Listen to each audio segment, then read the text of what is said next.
Қайырлы күн достар баршаңызға. Мен бүгін қызылшадан оңай әрі тез дайындалатын рулет жасадым. Егер де сіздер де осы рулетті дайындағыларыңыз келсе, менің каналыма тіркеліп, видеоны соңына дейін көріңіздер. Ең алдымен қызылшаны суға қайнатып пісіріп алдым. Енді теркадан барлығын өткізіп алатын болам. Енді бізге 3 жұмыртқаның сарысы керек болады. Ағынан бөліп алып, сарысын қызылшамыздың үстіне қоямыз. Ағын бөлек таза ыдысқа қойып аламыз. Қазір ол бізге керек болады.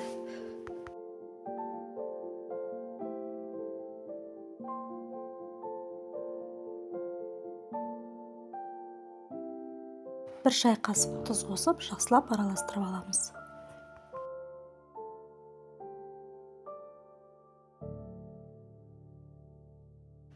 Енді ұнымызды саламыз, және де артынша дәл осы көлемде крахмалымызды салып, жақсылап араластырып аламыз.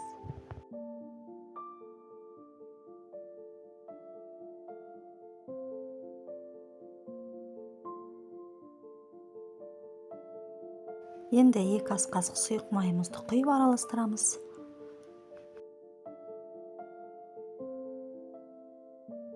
Екі шай қасық қант ұнтағы, болмаса 2 шай қасық қант қоссаңыздар болады.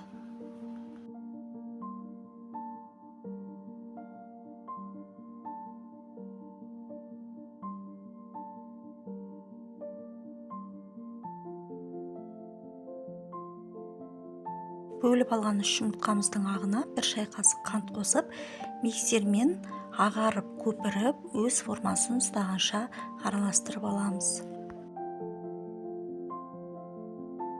Осы массамызды бірінші қызылшалы массамызға қосып араластыратын боламыз. Осы уақытта пешімізді 180 градусқа қыздырып қойыңыздар. Енді араластырған кезде астынан үстіне қарай тез-тез араластырамыз. Ұзақ араластыруға болмайды. Онда ұзақ араластыратын болсақ, біздің үлпілдек массамыз басылып, рулетіміз дұрыс шықпай қалуы мүмкін. Сондықтан видеодағыдай осылай тез-тез араластырып, формамызға құятын боламыз.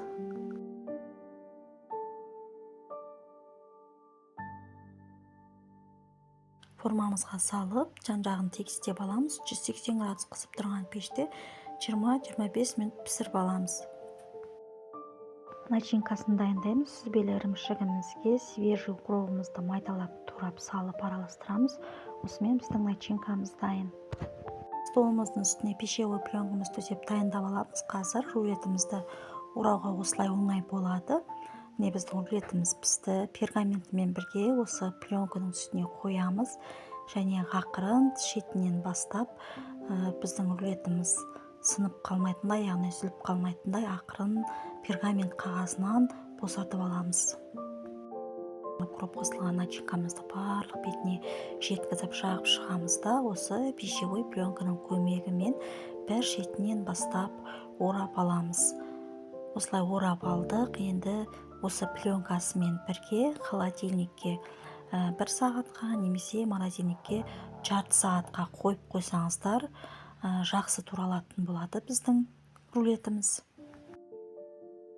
Мен морозильникке жарты сағатқа қойып алдым. Енді қазір кесіп ортасын көрсететін боламын. Өте дәмді және әдемі болып шығатын рулеттердің бірі менің каналымда. Сонымен қатар морковный рулет, яғни сәбізден жасалған рулеттің видео рецептісі бар. Бұл рулеттер кез келген дастарханның, әсіресе той дастарханының көркі екенін өздеріңіз де білесіздер.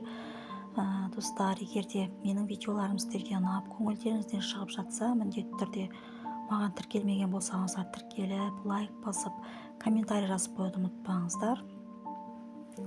Сіздермен болған мен Айзат. Видеоның соңына дейін қарағандарыңызға рахмет. Міне рулеттер осындай болып шықты. Міндетті түрде жасап көріңіздер.